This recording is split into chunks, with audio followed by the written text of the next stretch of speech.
Aliás, bom dia a todos. Vamos iniciar então o nosso culto hoje.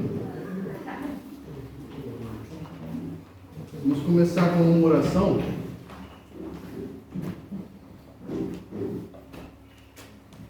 Oremos. Obrigado, Senhor, porque podemos estar aqui, porque mais uma vez a igreja foi aberta, ou novamente. Abençoa esse culto, as pessoas que estão aqui, abençoa também logo mais aqueles que vão estar assistindo. Seja conosco, Senhor, nos dá sabedoria, nos dá entendimento para saber como agir nesse momento também, Senhor. Seja com o culto, com a lição que vai ser passada, o que vai ser feito, Senhor. Em nome de Cristo que eu oro e que eu agradeço. Amém. Vamos cantar então do cantor cristão do 324, Refúgio Verdadeiro.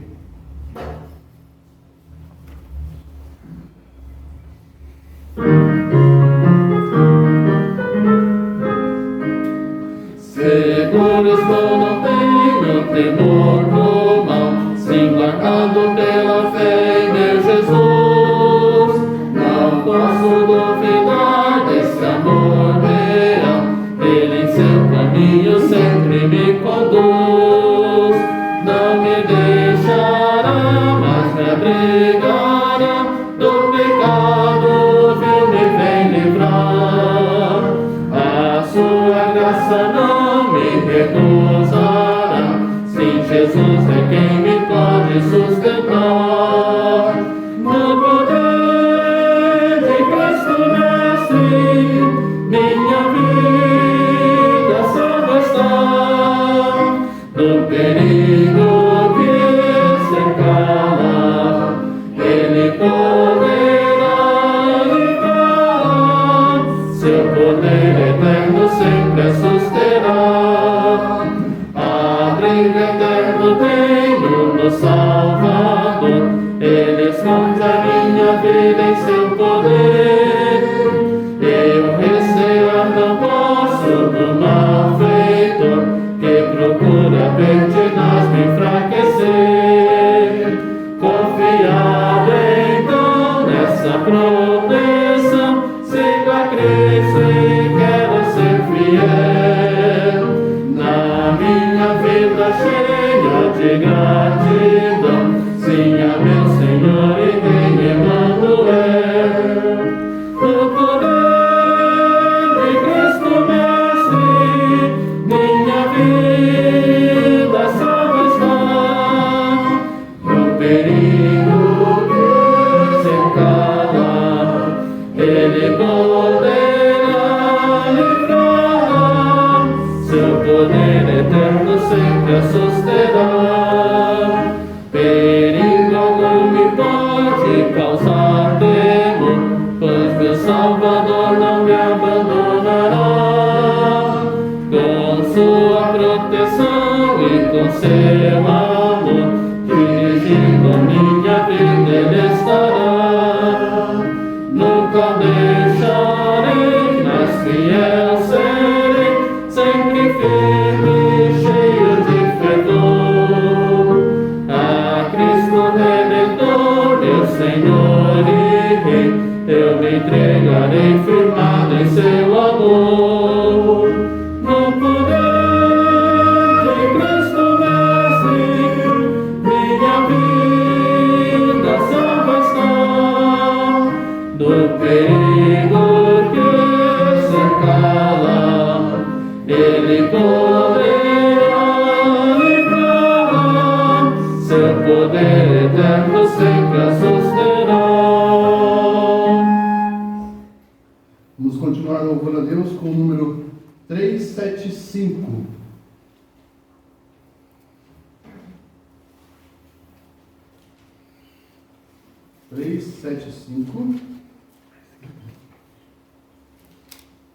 Segurança.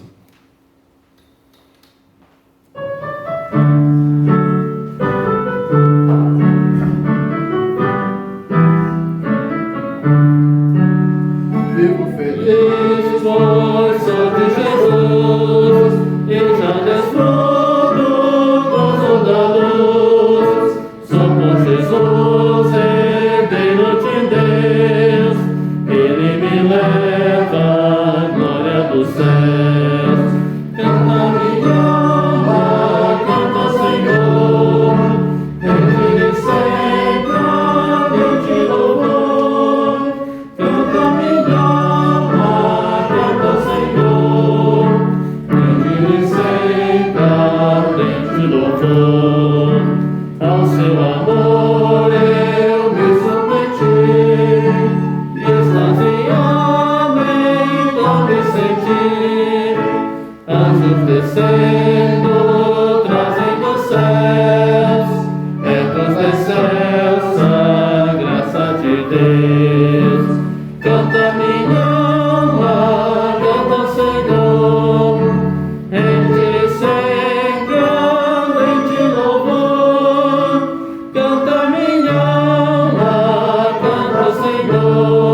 livro de Filipenses.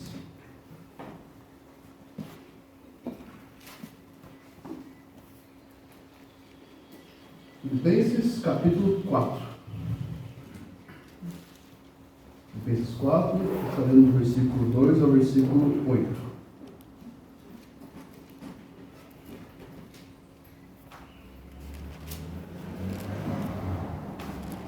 Filipenses 4, de 2 a 8.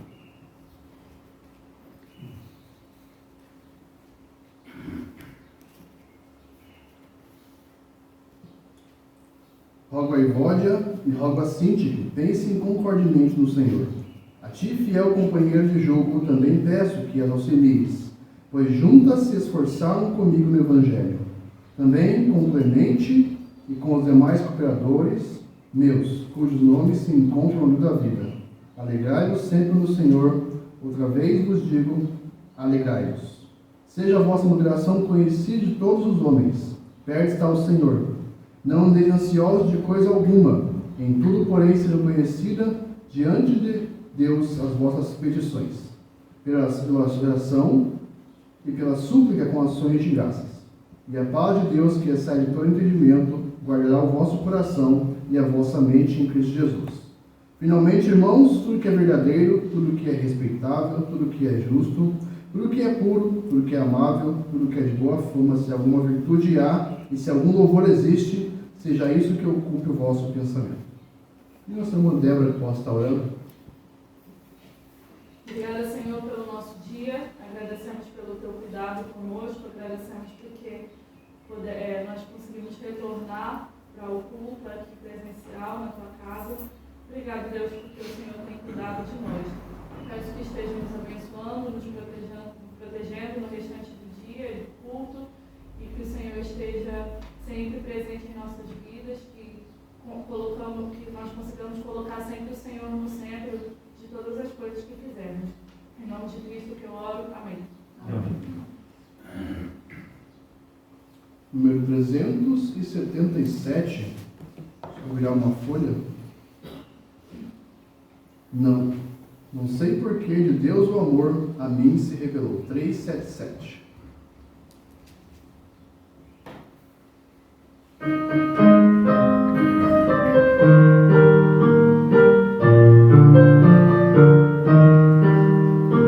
Não sei por que de Deus o amor a mim se revelou, por que razão o Salvador nasceu e me resgatou. Mas eu sei que em tenho crido, estou bem certo que é poderoso para guardar o meu tesouro até o dia final. Ignoro como o Espírito convence-nos do mal. Revela Cristo, o Verbo seu, consola no real.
irmãos. Ixi, não, vamos de novo. Bom dia. Bom dia. Agora sim, melhorou. Então, é bom estarmos aqui de novo, né? Apesar dos apesares, todas essas coisas que a gente tem que fazer e ter, mas é bom estarmos aqui. Eu acho que o Jonas não comentou, mas na reunião dos diáconos, quer dizer, diáconos e pastores, né? E pastor? Nós decidimos seguir, obviamente, o decreto. Então, toda vez que você entrar e sair do templo, estende a mão lá para passar álcool em gel. Nós temos ali a Vânia, nossa, segundo o Leandro, nossa alqueira, vai passar álcool. Então, para poder a gente seguir certinho o regulamento, também os dízimos e ofertas, com uma caixinha lá no fundo, uma caixinha azul, pode colocar direto lá, tá? Inclusive hoje à noite a gente não vai passar entregando, passar a cestinha, então coloca lá no cantinho. Também a única exceção de poder tirar máscara é quando está aqui na frente, por dois motivos. Um, porque senão a pessoa vai desmaiar aqui, ficar falando com a máscara na cara, e outra porque já tem um espaço bem maior, né? Então a gente tem visto que esse é o padrão que tem sido adotado, a gente vai adotar aqui também. Se você precisar de água, o bebedouro não está lá, traz sua garrafinha. O que mais? E tenta não compartilhar as coisas, tá? Vamos tentar cada um com as suas. Eu sei que às vezes precisa por algum motivo específico, mas vamos tentar manter isso, certo? Não sei se vocês lembram, mas a gente estava estudando essa revistinha aqui, ó, Conflitos da Vida.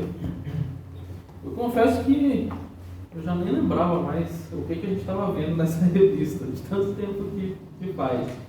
Foi dividida as classes, não foi? Foi, as classes foram divididas.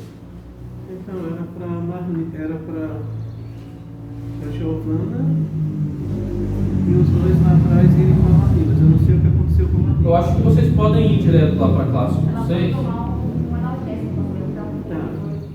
Mas podem ir. Podem ir lá para a classe de vocês, e daí ela já aparece lá, ou qualquer coisa, eu vou pedir para o Jonas dar uma no salão, uma tá? averiguada, ver se ela está bem, você vai conseguir ir, tá? Então, antes da gente começar tudo, abre lá sua Bíblia para o livro de Isaías, capítulo 43. Isaías 43. Vamos ler o versículo 6 e o versículo 7.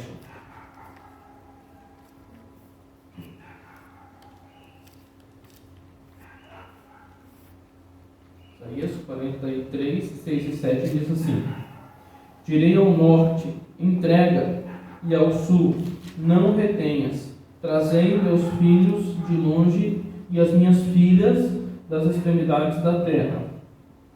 A todos os que são chamados pelo meu nome, e os que criei para a minha glória, e que formei e fiz.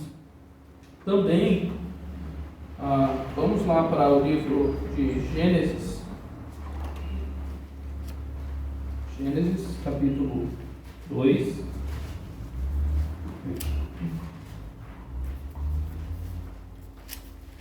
Versículo 7. Gênesis 2, 7. Assim, então formou o Senhor Deus ao homem do pó da terra, e lhe soprou nas narinas o fôlego de vida, e o homem passou a ser alma vivente. Antes da gente continuar, vamos orar mais uma vez. Senhor nosso Deus, nós chegamos em tua presença agradecidos porque o Senhor tem nos guiado, o Senhor tem nos suprido. Pedimos que o Senhor esteja conosco nessa lição e que venhamos, de fato, a compreender um pouquinho mais sobre quem o Senhor é, quem nós somos e por que nós fomos criados. Nós pedimos que o Senhor esteja usando o Espírito Santo para trabalhar no coração de cada um aqui. Em nome de Jesus Cristo. Amém.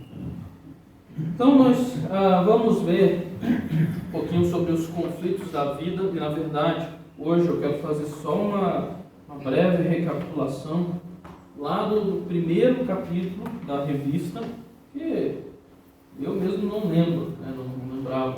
Então seria bom a gente dar uma relembrada para depois a gente continuar. O Jonas hoje leu o versículo falando sobre a ansiedade, é o capítulo 4, e eu pretendo que a gente continue a partir do próximo domingo dali. Tá? Então, no próximo domingo a gente começa o capítulo 4, ou recomeça, e daí a gente vai normal.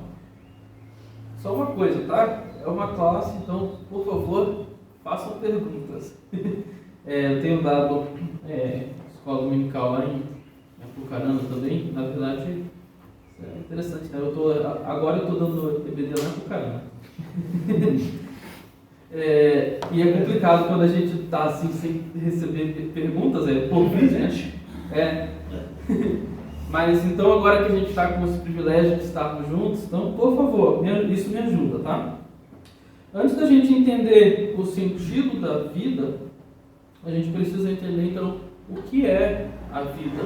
Ele faz ali no primeiro capítulo, a primeira pergunta que ele faz é o que é a vida. Daí tem uma frase de Rick Warren, sei lá se fala assim: o modo mais fácil de descobrir o propósito de uma invenção é perguntar ao inventor. E é interessante que no primeiro versículo que a gente leu, Jesus está falando, Deus está falando, que vai mandar o norte e o sul, né, as regiões, trazerem de volta os seus filhos. E ele fala os filhos que eu criei. Né? Estou falando sobre, fui eu quem criei isso. E lá, se a gente voltando para Gênesis 2:7, a gente vê exatamente o momento em que Deus formou o homem, criou o homem. E é interessante isso que esse homem fala, Rick,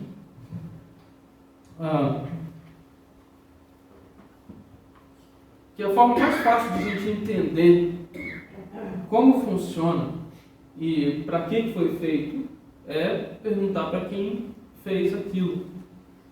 E eu sempre imagino me deparando com alguma coisa que eu olho e nunca vi aquilo na vida, não entendo. Tem algumas páginas que às vezes eu vejo que é justamente isso, pessoas que encontram algumas coisas ou é deixado de herança e a pessoa manda uma foto e fala: o que é isso e para que serve? Algumas coisas que a gente olha assim e fala: não faço ideia. E em um dos casos específicos, eles tiveram que achar lá o fabricante e mandar uma mensagem lá do fabricante, que já estava falido há sei lá quanto tempo, mas a família ainda continuava. Isso aí serve para tal coisa. Tá, agora faz sentido. E é interessante que na nossa vida, a nossa vida é justamente isso. Não adianta nós querermos. E ele fala que existem duas formas de nós tentarmos descobrir algo. Uma é pela especulação. Eu acho que faz isso por conta disso, por causa desse formato, eu acho que deve servir para isso. E o outro é justamente perguntando para quem criou. Qual que é a forma mais segura? É justamente a gente ir perguntar para quem criou. Interessante que hoje em dia é justamente isso. O ser humano ele tem tentado especular muitas coisas, na verdade especular tudo. Né? Por que a gente boceja? Né? Por que tem aquele último ossinho lá na coluna vertebral? E ele vai especulando: não, isso era uma cauda que foi diminuindo e ficou só o ossinho. Ou o bocejo, até hoje eles não sabem, né? Tem um monte de ideias. O bocejo seria uma ótima oportunidade, já tá? Bocejo seria uma ótima oportunidade de chegar para Deus: Senhor, por que a gente boceja? Ele vai falar exatamente. Né? Sim. Oi? É contagiante. Contagiante, Eu sei por que você. Porque o outro você. né? E porque o outro boceja, né? É um nome finito. Tem que perguntar pro outro, né? Mas é uma questão interessante. Nós, como criaturas, nós não conhecemos todas as nossas funções. Eu lembro que há um tempo atrás se falava eu já ouvi tanto da vesícula quanto eu acho que do apêndice, se não estou enganado. Para que serve? Daí a resposta que mais era ouvida e falada, só serve para a gente tirar, não serve para nada. Daí eu fui, fiz a cirurgia de vesícula e hoje eu sei exatamente para que serve a vesícula. Faz uma diferença enorme. O propósito da vida é a glória de Deus. Lá no ponto 2 ele fala. Sim. Uma vez eu estava conversando sobre Deus, com uma pessoa, e ela perguntou, mas por que Deus criou o homem? Uhum. A minha sorte é que eu não conhecia esse versículo aí de Isaías 42. Deus criou o homem para a glória dele. Abri ali e mostrei para ele. Uhum. Então esse tipo de estudo é muito bom. Uma hora você vai ser interrogado e você vai saber responder. Exatamente. Por que Deus criou o homem para sofrer, para isso, para aquilo? Não, não criou o homem para sofrer. Criou para a glória dele. Então o versículo fala que Deus criou o homem perfeito e ele não se meteu em encrenca, né? Então Deus criou o homem perfeito para a glória dele. Uhum. E é interessante isso porque se a gente não tivesse a Bíblia e a gente fosse só especular, nós chegaríamos em diversas posições do porquê Deus criou, mas nenhuma delas seria a correta, né? Porque pensando só pela mente humana, a gente pensa só nisso, no sofrimento, no cansaço, só que a gente não tem a história por completo. Sim. Opa, um celular aí tocando. Sim, cara. Lembrando também, Micael, que nós, cristãos, só sabemos a resposta porque nós temos a Bíblia e lemos. O incrédulo pode até ter a Bíblia, mas se ele não lê e não estudar, ele continua com as mesmas dúvidas que nós tínhamos antes da conversão. Uhum. Então nós somos privilegiados nisso, nós sabemos a resposta. Por quê? Porque a resposta está na Bíblia. Exatamente. Nós temos o contato com quem criou, né? E, portanto, as respostas corretas. No último parágrafo ali do ponto 2, ele fala: quando Deus criou você, primeiramente Ele não pensou em você, mas pensou nele mesmo. Se você guardar essa chave, irá abrir muitas portas preciosas durante a sua vida. Isso é uma coisa interessante da gente pensar. Quando a gente pensa sobre, por exemplo, a nossa vontade, o que eu quero, o que você quer, nós temos que chegar a uma conclusão, se nós vemos pela Bíblia, que pode ser doído para nós, mas que é a verdadeira. A minha vontade, eu estou falando por mim, Micael, a minha vontade pouco importa. O que importa é a vontade de Deus. É doído a gente falar isso. Falar assim, não, o que eu quero não faz diferença o que eu quero. Porque nós fomos criados para a glória de Deus e fomos criados para servirmos a Ele. Esse foi o propósito da criação de Deus. Então quando a gente... Mas eu confesso, é doído. Porque obviamente, eu quero fazer o que eu quero, né? Mas pensa numa criança pequena. A ideia dela é fazer o que ela quer. Até que os pais, né, o que criou ali a criança, vai falar: não, isso aqui você não pode. O que é o mais importante? O que ela quer ou o que os pais determinam, né? Então é importante nós termos essa chave que vai, como ele falou, resolver muitas questões da nossa vida. Quando tivermos uma dúvida, colocar na balança qual é a vontade de Deus. Nós geralmente temos isso quase como um jargão do cristianismo. Qual é a vontade de Deus?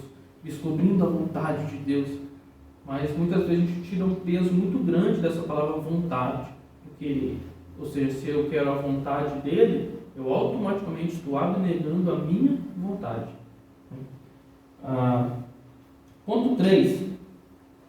Eu confesso que eu esqueci qual que era o horário que eu tenho que terminar. Sabe sempre? Eu não anotei também.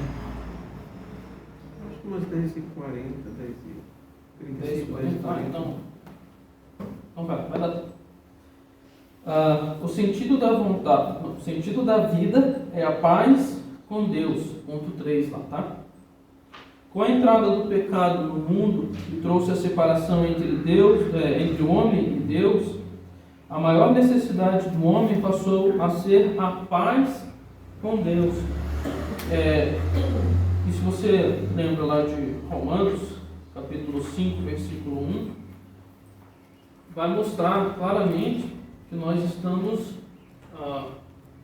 depois do pecado, nós ficamos em guerra com Ele, nós não tivemos paz. Vamos ler lá, Romanos 5, 1.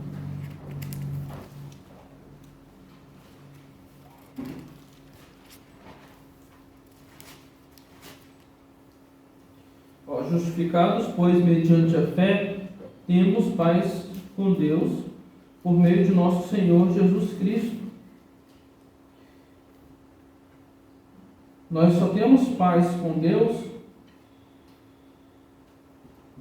mediante a fé no nosso Senhor Jesus Cristo. Ou seja, se nós não tivermos fé, e quando falamos em fé, no sentido bíblico, né? Não só aquela crença vazia, mas realmente em crermos, confiarmos no sacrifício de Cristo, confiarmos em toda a obra de Cristo, que é suficiente, totalmente suficiente para a nossa salvação. Se nós não tivermos isso, nós continuamos Nós temos que fazer essa pergunta. Está ciente que nós somos justificados exatamente para isso. Você vai perder a paz com Deus quando você faz algo que não glorifica a Deus. Aí você perde a paz com Deus. Exatamente.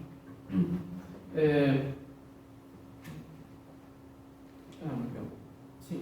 Dentro do que o Dorival falou, isso tudo tem a ver com a justificação pela fé. E lembrando que ontem foi 31 de outubro. É mesmo. Então tudo tem a ver com justificação pela fé. Sem isso, a pessoa continua do jeito que sempre viveu. Talvez alguns não saibam até isso. Sim, ontem é 31 de outubro, né? Foi comemorado ou relembrado o dia da reforma. Não o dia das bruxas, o dia da reforma. 503, né? Faz um tempinho já. Mas foi na reforma que isso foi, eu vou dizer assim, deixado claro a questão da justificação pela fé. Até então, a doutrina que prevalecia era justamente a justificação pelas obras. Então, eu preciso fazer algo para que eu mereça a salvação. E um exemplo que eu sempre dou, imagina que você está no vidro do seu carro novo. Quer dizer, você está sentado no carro com o vidro na frente, né? E daí você vê uma manchinha ali. Daí você do lado tem um pano totalmente encharcado de graxa. Se você pega esse pano e tenta limpar essa manchinha, o que vai acontecer? Vai só piorar a situação. Você não consegue limpar uma manchinha com um pano sujo de graxa. Essa é as nossas obras. Nós estamos totalmente atolados no pecado e queremos fazer boas obras para conseguir a salvação no país. Não tem sentido isso. Não tem como conseguir isso. Mas vamos prosseguir. Ponto 2 ali, ele fala: por que Deus criou o homem? Por que Deus criou o homem? E a primeiro parágrafo fala o seguinte: afirma-se que alguém disse a Albert Einstein: Deus não joga dados. É verdade, ele respondeu, mas certamente ele joga xadrez. É interessante isso, porque qual que é a diferença de jogar dados e jogar xadrez? Os dados têm a ver com a aleatoriedade, é quase que a sorte. Vamos jogar aqui, o que cair vai acontecer. Não, xadrez já é outra coisa, xadrez é uma estratégia. Para um movimento lá no final, você tem que, desde o começo, montar, esquematizar tudo, tem que planejar passo a passo, para lá no final fazer aquela jogada. Deus, quando criou o ser humano, ele criou um propósito específico. E você percebe de novo que a gente está combatendo a ideia da teoria da evolução, por exemplo. em que as coisas foram evoluindo até que chegou em um determinado ponto que resultou no ser humano. Primeiro, isso cientificamente tem muitas lacunas que são preenchidas por pressupostos, mas além disso, contraria o que a Bíblia fala.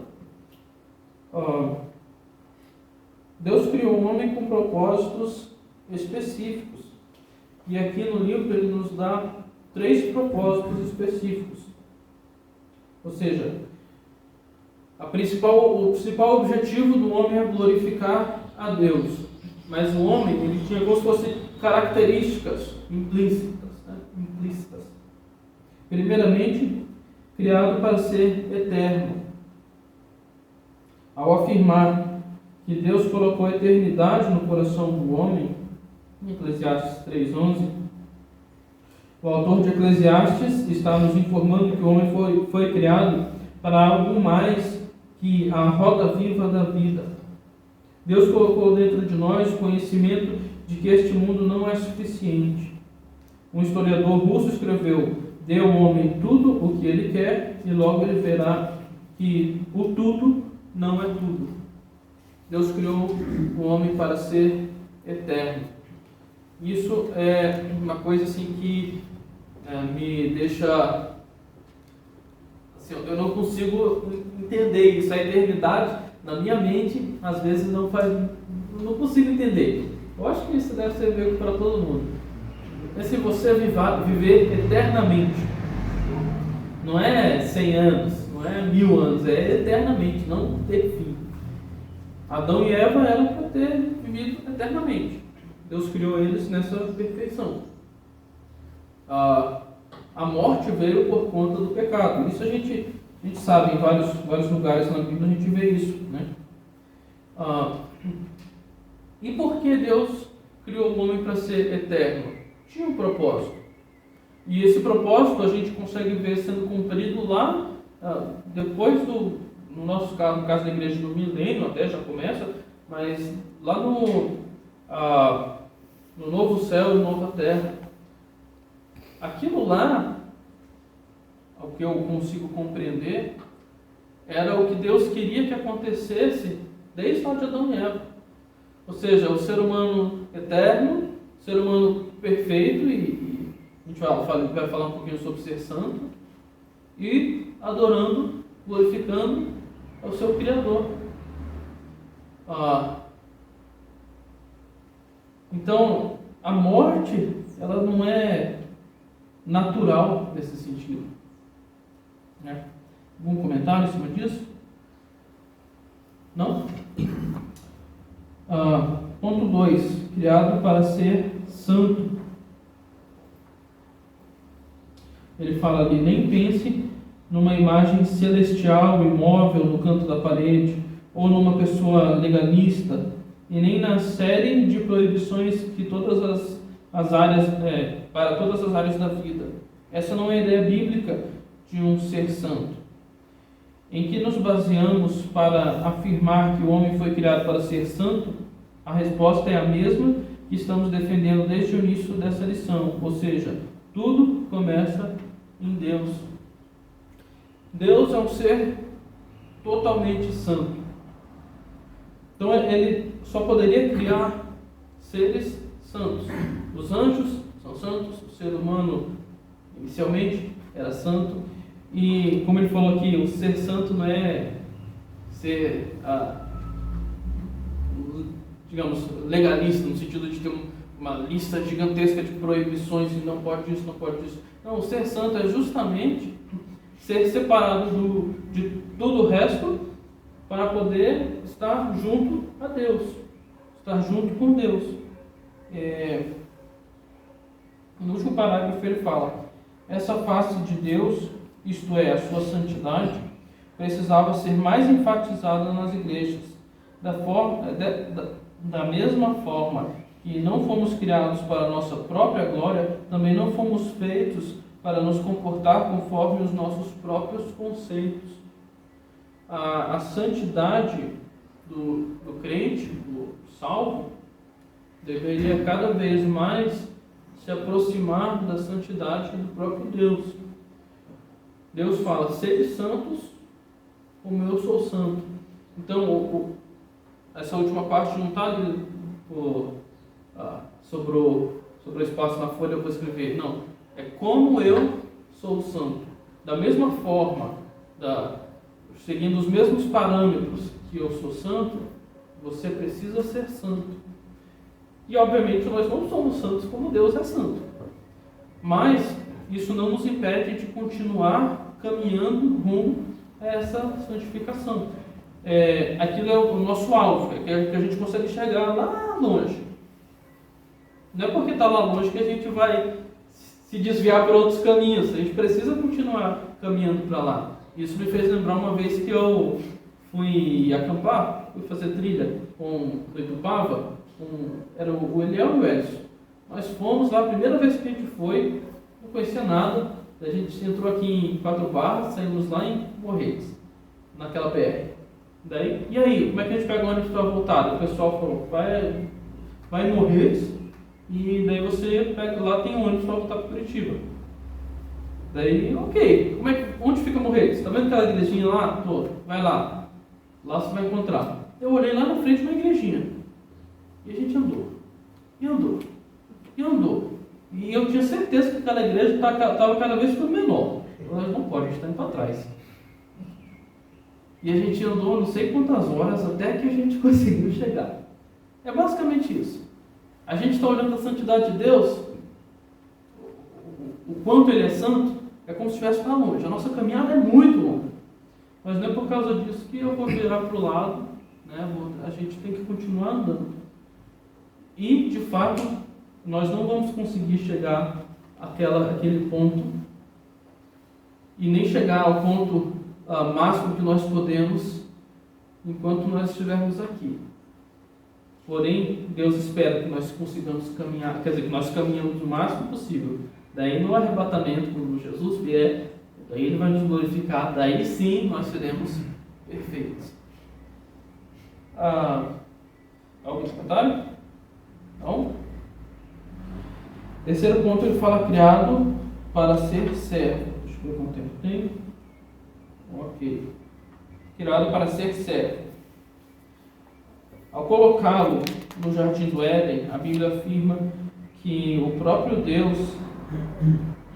Não, espera aí, vamos de novo. Ao colocá-lo no jardim do Éden, a Bíblia afirma que o propósito de Deus era para o homem cultivar e guardar esse jardim. Isso implica trabalho e serviço. E vamos ler lá em Gênesis capítulo 2.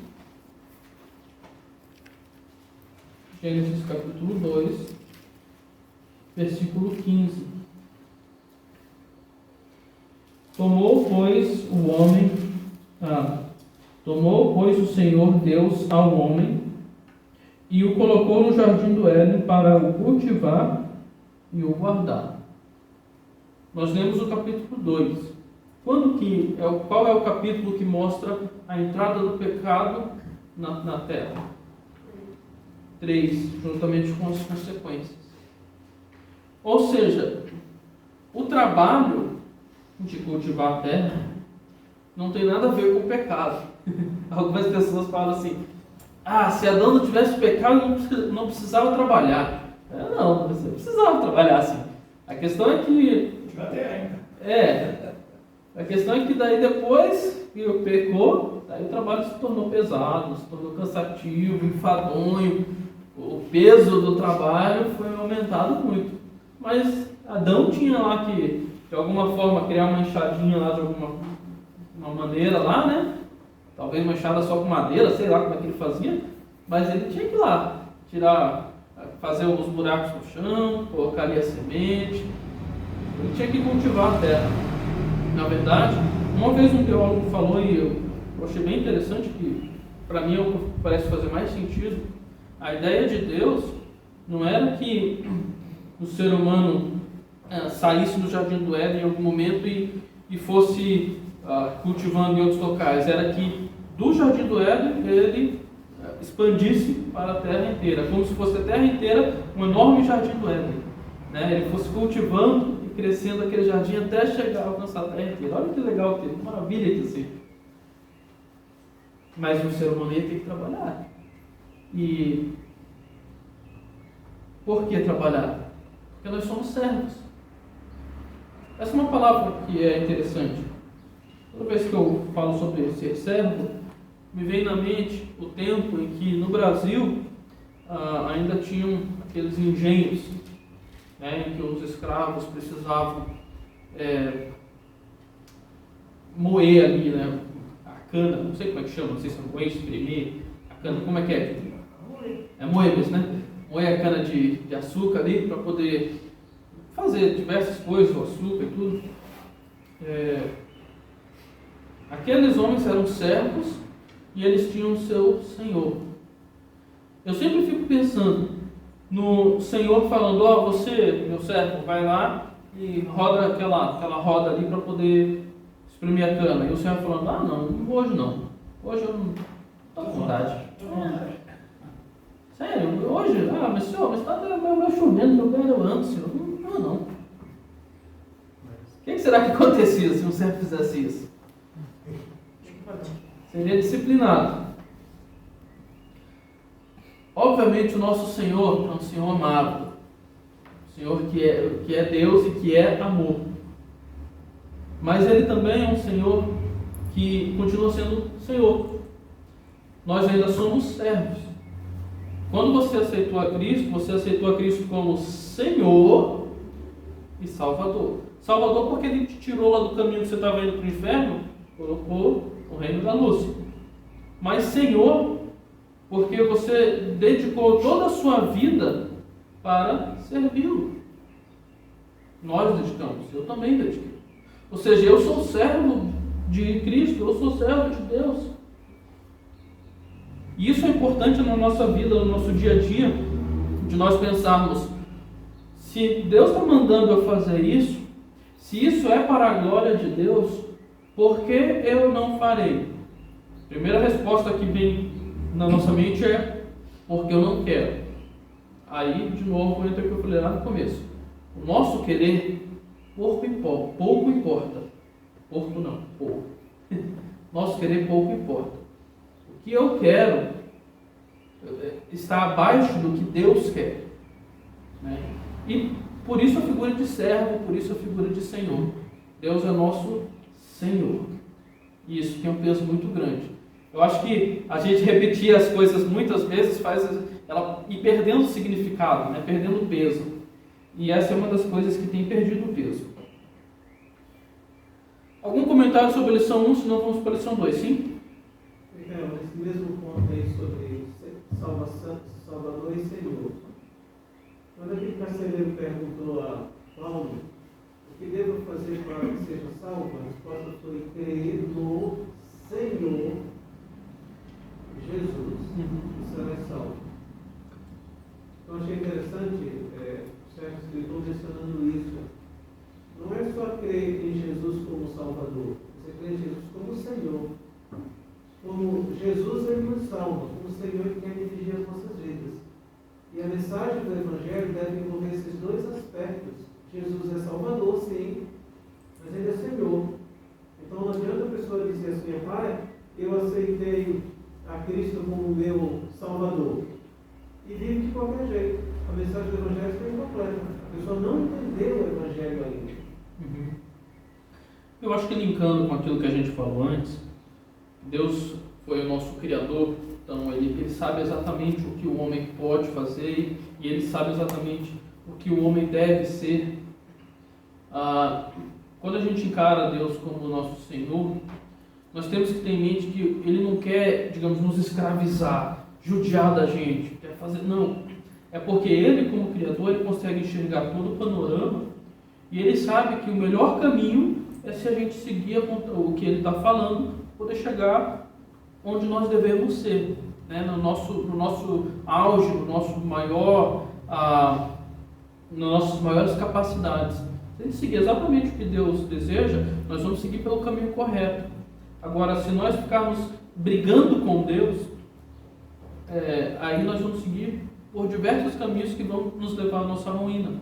É como se você tivesse que passar por uma tábua daqui até a porta, e dos dois lados um precipício. E você está de olhos vendados. E tem uma pessoa que vai te ajudando, falando, dá um passo para frente, cuidado para a tua esquerda. Essa pessoa não está querendo judiar de você. Mesmo assim, você está obedecendo o que ela está falando.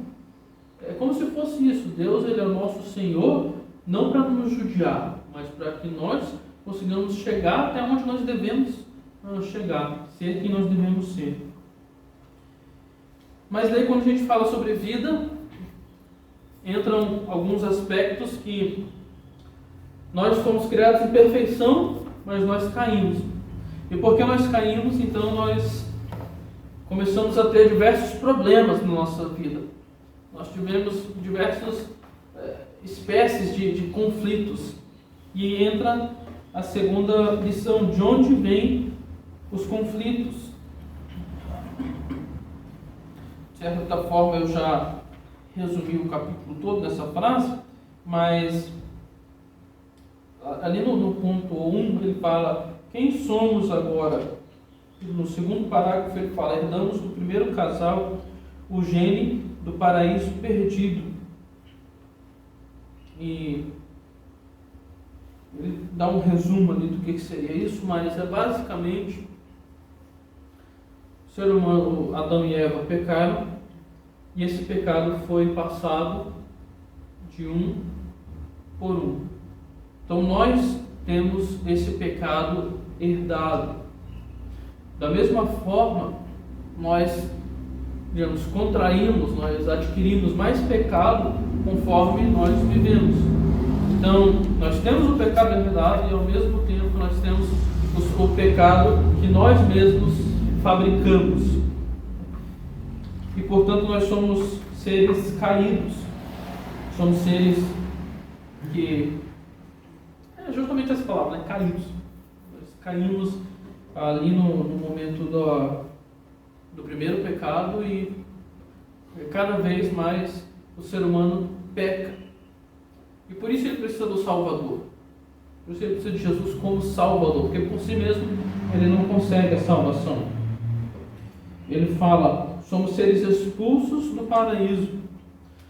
Quando Adão e Eva pecou, isso daí se você ler lá os primeiros capítulos da Bíblia, você já sabe, né? Quando Adão e Eva pecaram, os dois foram expulsos do Jardim do Éden e nunca mais, pelo menos pelos relatos bíblicos, nunca mais se viu o Jardim do Éden. Até hoje algumas pessoas ainda questionam, onde que está? Será que foi levado para o céu? Será que foi submerso com água? A resposta é que a gente pode deduzir um monte de coisa, mas a gente não sabe. A questão é que nós não estamos lá. Nós fomos expulsos do Jardim do Éden. E como seres expulsos,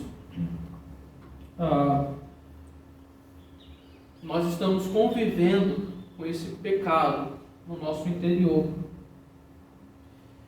Ele fala ali no ponto 2, somos seres insatisfeitos com os paraísos que temos.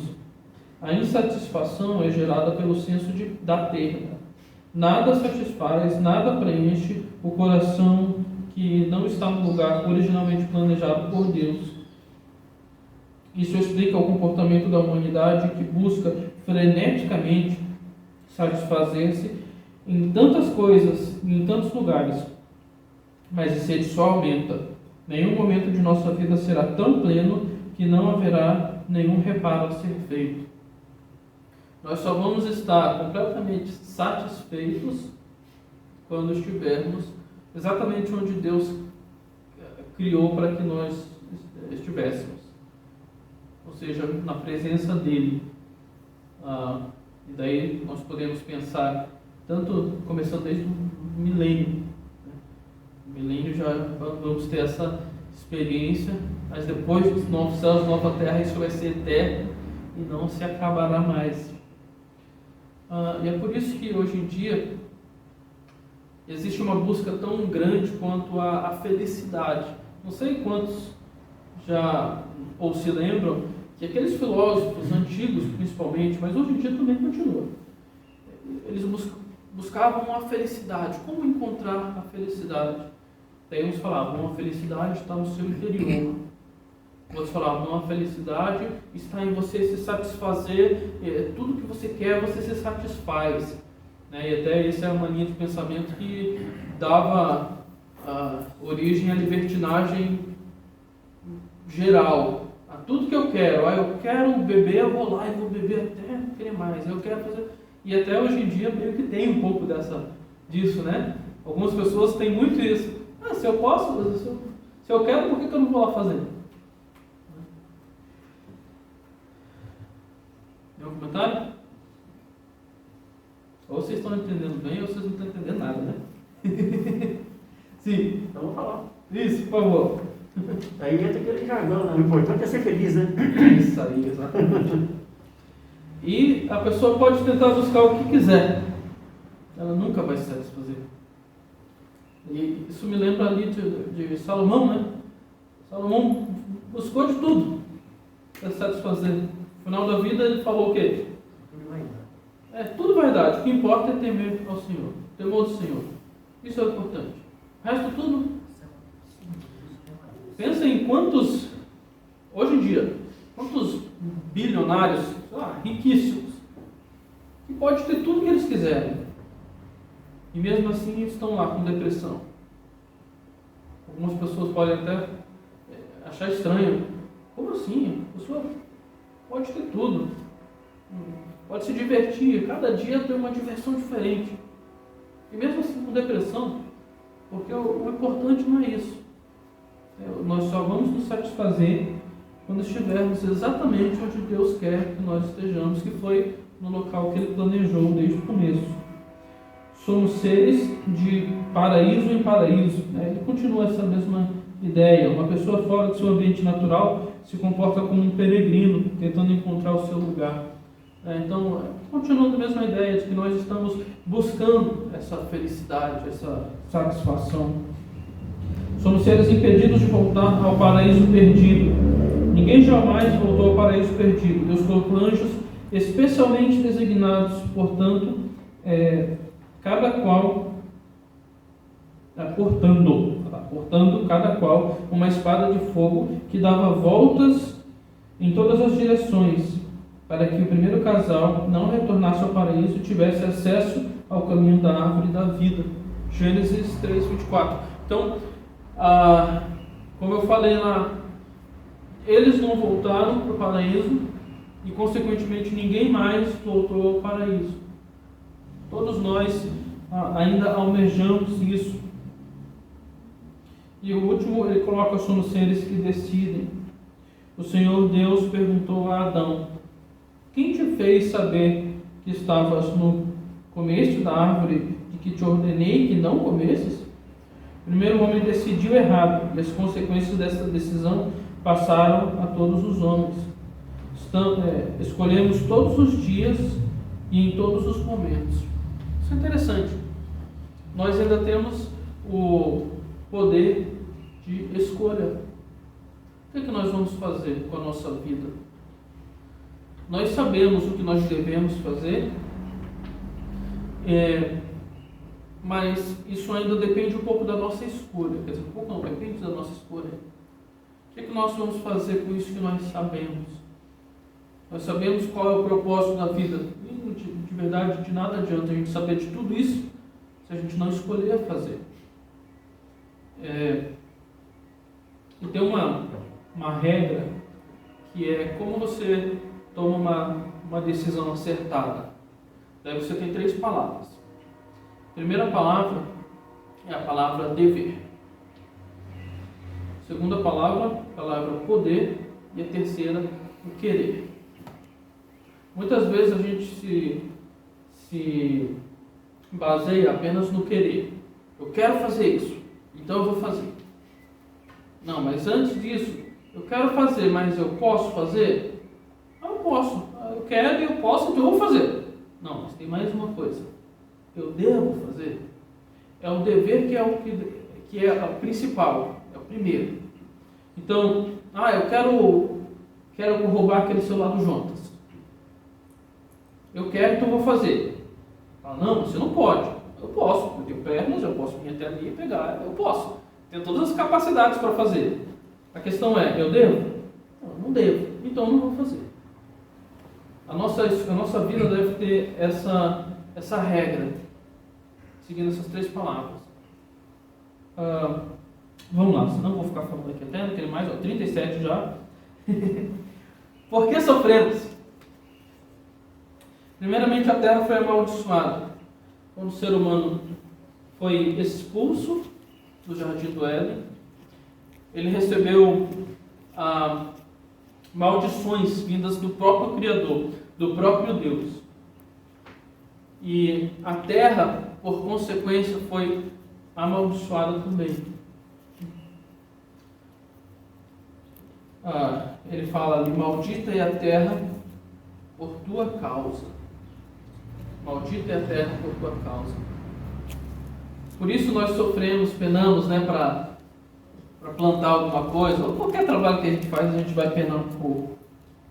Ele fala também a humanidade decadente. Por que sofremos? Primeiramente porque a terra é amaldiçoada. Então, se tivéssemos uma terra perfeita, seria mais fácil de não sofrermos. Ainda poderíamos sofrer, mas seria mais fácil de não sofrermos. Mas também a humanidade está decaindo. Estamos morrendo espiritualmente a cada dia. Você sabia disso? Tanto espiritualmente, quanto intelectualmente, quanto fisicamente, o ser humano tem caído, tem morrido. Alguns acham algumas coisas lá pela escavação lá, esqueci o nome lá, escava e acha as coisas. Como? Isso, arqueologia. E falam, como que eles naquela época conseguiam fazer isso? A gente vê lá em Gênesis, o ser humano já era capaz de trabalhar com aço, com ferro. Não é fácil fazer isso, tem que ter uma temperatura certa lá, tem que ter um monte de coisa. Eu não sei fazer. Química? Lá em Gênesis eles faziam isso.